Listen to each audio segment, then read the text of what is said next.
السلام علیکم۔ آج جمادی الاول کی 7 نومبر کی 22 تاریخ اور بدھ کا دن ہے۔ اہم خبروں کے ساتھ ڈاکٹر عتیق چاند آپ کی خدمت میں حاضر۔ ہزارہ بھر میں مہنگائی کے طوفان، اشیاء خورد و نوش دسترس سے باہر، شہریوں کی زندگی اجیرن اور شہری مشکلات میں پھنس گئے۔ ایبٹ آباد انتظامیہ کا ایکشن، غیر معیاری دودھ کی فروخت، متعدد جرمانے، دودھ تلف۔ ایبٹ آباد آل ٹریڈرز انتخابات، نو منتخب عہدیداروں کو مبارکباد دینے والوں کا تانتا بن گیا۔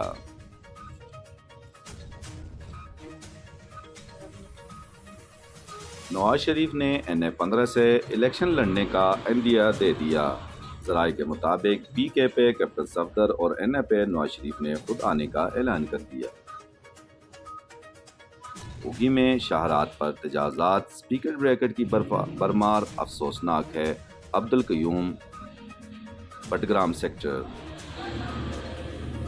مانسیرا تھانہ لاری اڈا پولیس نے چوری شدہ گاڑی برآمد کر لی۔ 10 نومبر کو احسان اللہ نے رپورٹ درج کرائی تھی۔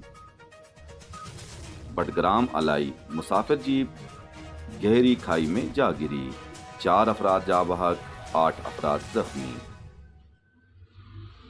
اگی زمینداروں کے مسائل فوری طور پر حل کیے جائیں، سلیم خان۔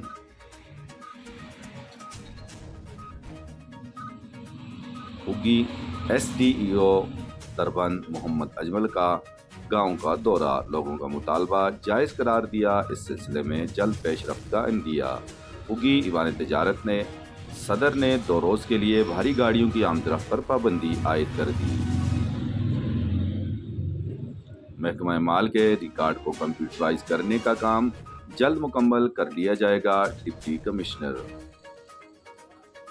اب تک اتنا ہی۔ مزید خبروں اور اپڈیٹس کے لیے دیکھتے رہیے آس نیوز۔